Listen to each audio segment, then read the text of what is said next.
আসসালামু আলাইকুম ওয়া রাহমাতুল্লাহ নাহমাদুহু ওয়া নুসাল্লি আলা রাসূলিল কারীম আম্মা বাদ। কওয়াইদুল ফিকহের ধারাবাহিক যে হরফুল হিজার তারতিবের কায়দাগুলো আলোচনা হচ্ছে, সে আলোচনার প্রেক্ষাপটে বাবু সা চলে আসছে। সার মাধ্যমে যে সমস্ত কায়দা শুরু হয়েছে তার আলোচনা শুরু হয়েছে। বাবু সা এবং 97 নম্বর কায়দা তা থেকে শুরু। তাহলে 97 নম্বর কায়দা হলো আস-সাবিতু বিল বুরহান কাস-সাবিতি বিল আয়ান, যেটা দলিল আদিল্লার মাধ্যমে সাব্যস্ত হয়েছে সেটা কেমন যেন চক্ষু দেখার মাধ্যমে সাব্যস্ত হয়েছে। সিয়ার দ্বারা উদ্দেশ্য হলো শরহু সিয়ারুল কাবির, মিম জিম দ্বারা উদ্দেশ্য হলো মাজাল্লাতুল আহকামিল আদলিয়া। দুই কিতাব থেকে এই কায়দাটা নেওয়া হয়েছে। বিচারক যদি দলিল আদিল্লার মাধ্যমে বাইয়িনার মাধ্যমে কোনো ফয়সালা করেন, বাইয়িনার মাধ্যমে যদি কোনো বিষয় প্রমাণ হয়ে যায়, কেমন যেন সেই বিষয়টা সে নিজেই দেখেছে। জায়েদ যদি খালেদের কাছ থেকে টাকা নিয়ে অস্বীকার করে, এখন যদি খালেদ কি করে এর জন্য বাইয়িনা প্রমাণ নিয়ে আসে, বাইয়িনা প্রকাশ করে, তাহলে কেমন যেন খালেদ কি করলো, খালেদের যখন টাকা দিয়েছিল সেই বিষয়টা কাজী নিজে সচক্ষে দেখেছে, এর ভিত্তিতে সে বিচার করছে, যেমনটা সে বুরহানের মাধ্যমে বাইয়িনার মাধ্যমে ফয়সালা করছে। এখানে একটা উদাহরণ দেওয়া হয়েছে যে বিষয়টা শরঈ বাইয়িনার মাধ্যমে সাব্যস্ত হয়েছে, কেমন যেন সে কাজী নিজে সচক্ষে দেখে ফয়সালা করছে। এর উপর ভিত্তিতে যদি কোনো মুসলমান কোনো হারবিকে দারুল ইসলামে পায় এবং সে বলে যে আমি কি নিরাপত্তার সাথে নিরাপত্তা নিয়ে কি করেছি, আমি এই দেশে বা মুসলিম দেশে প্রবেশ করেছি, তাহলে তাকে সত্যায়ন করা হবে না। আর যদি কোনো মুসলমান এই কথা বলে যে আমি তাকে নিরাপত্তা দিয়েছি, তাহলেও তাকে কি করা হবে না, সত্যায়ন করা হবে না। কারণ একজন ব্যক্তির কুল কবুল কথা কি হয় না, গ্রহণ হয় না। আর যদি দুজন মুসলমান সাক্ষী দেয় যে ফাইন শাহিদা বিযালিকা রাজুলানে মুসলিমানে গয়রুল মুখবির, মুখবির ব্যতীত যদি দুইজন ব্যক্তি সাক্ষী দেয় সে কি করেছে, সেটার নিরাপত্তা নিয়ে কি প্রবেশ করেছে, তাহলে সে নিরাপদ হিসেবে গণ্য হবে। তো নিরাপদ হিসেবে গণ্য হওয়ার অর্থ হলো কেমন যেন কাজী বা ফয়সালাকারী নিজে সচক্ষে দেখেছে যখন নিরাপত্তা দিয়েছে। এটাকে 97 নম্বর কায়দায় বলা হয়েছে আস-সাবিতু বিল বুরহান কাস-সাবিতি বিল আয়ান। 98 নম্বর কায়দা হলো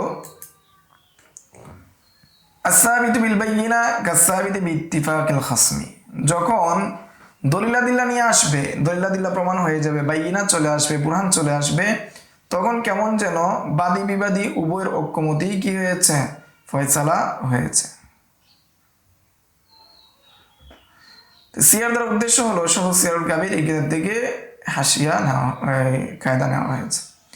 এর উদাহরণ হিসেবে তো দেওয়া হয়েছে, যদি কোনো শাসক বা আমির চিঠি পাঠায় যে দুর্গের আমিরের নিকট বা দুর্গের যে প্রধানের নিকট, এবং সেটার মধ্যে যদি সে মুসলিম আমির কি করলো, শিল মেরে দিল, সাধারণত প্রসিদ্ধ যে শিল রয়েছে সেই শিল মেরে দিল, এবং সেটা মুসলিম যে মুজাহিদ আমিরুল মুজাহিদিন যিনি রয়েছেন সেটাকে একজন দূতের মাধ্যমে পাঠালো, সাথে 10 জন কি সৈন্য পাঠালো। এরপর যখন দুর্গ জয় লাভ করলো, মুসলিম সেনাপতি দুর্গ জয় লাভ করলো, তখন তাদের আমির বলল, অর্থাৎ কাফেরদের যে আমির রয়েছে সে বলল যে আমাদের নিকট কোনো ধরনের চিঠি আসে নাই এবং রাসূল আমাদের নিকট কি কোনো চিঠি প্রেরণ করে নাই।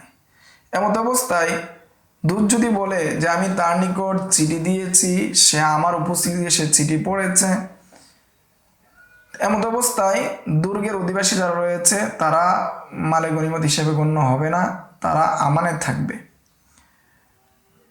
আর যদি ওই দূতের সাথে 10 জন সৈন্য ব্যতীত যদি কি করে 2 জন মুসলিম সৈন্য অথবা 2 জন মুসলিম ব্যক্তি পাঠায় এবং তারা যদি সাক্ষ্য দেয় যে তাদের দুজনের সামনে কি করেছে, সে চিঠি পড়েছে, জেনেছে, শুনেছে, তাহলে কি হবে, তাদের আমান থাকবে না, বরং তারা মালে গনিমত হিসেবে গণ্য হবে।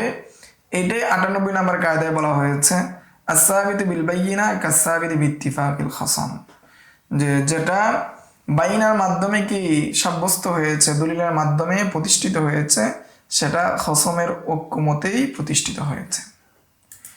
99 নম্বর কায়দা আস-সাবিতু বিদ-দালালাতি কাস-সাবিতি বিল ইফসাহ।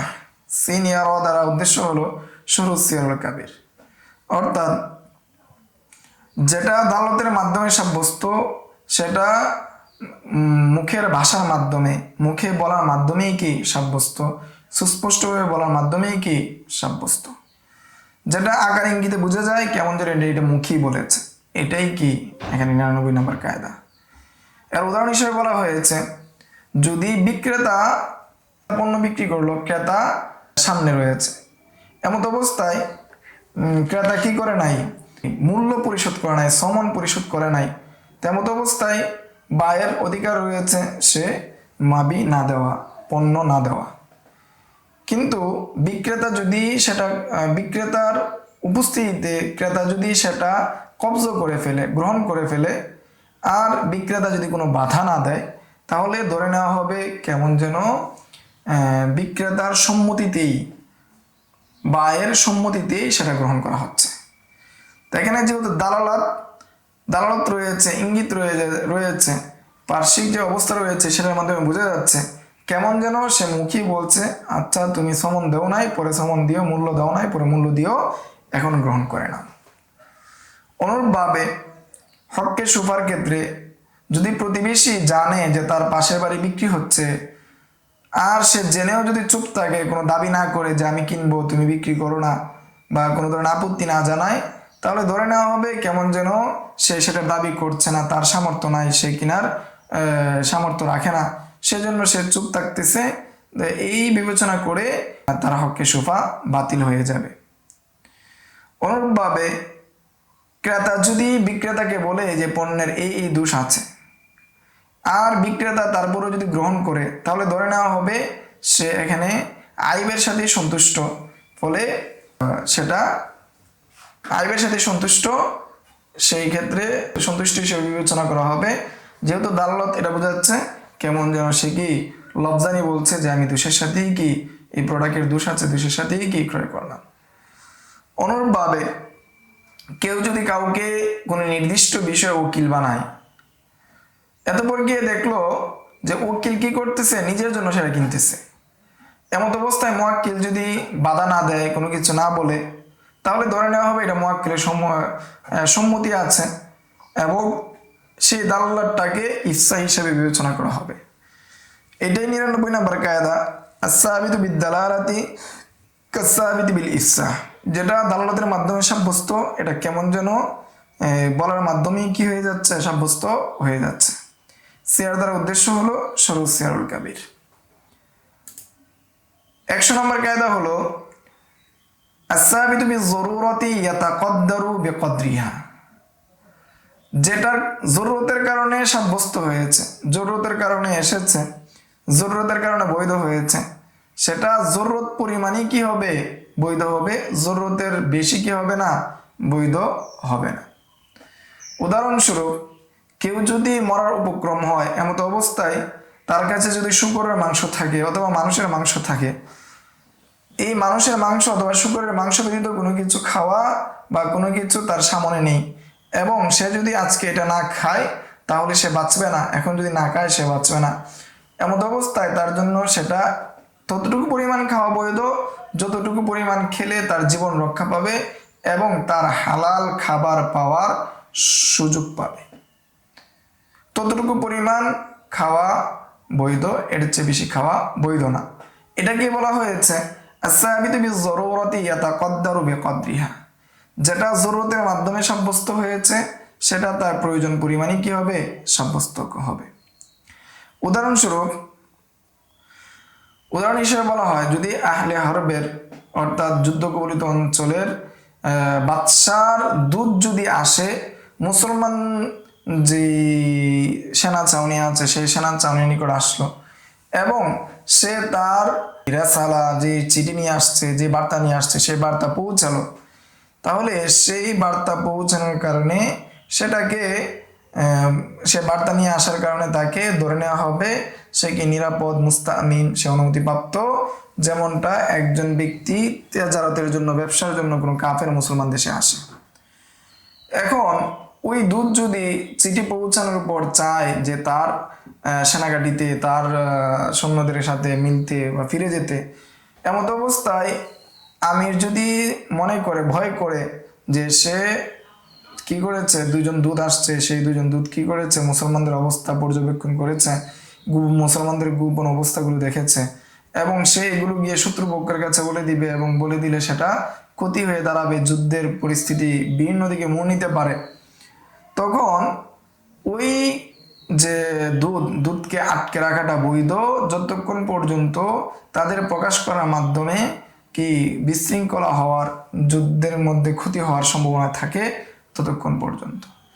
এমত অবস্থায় দূত আসলো, এমত অবস্থায় দেখা গেল যে সবাইকে যুদ্ধের মধ্যে ব্যস্ত।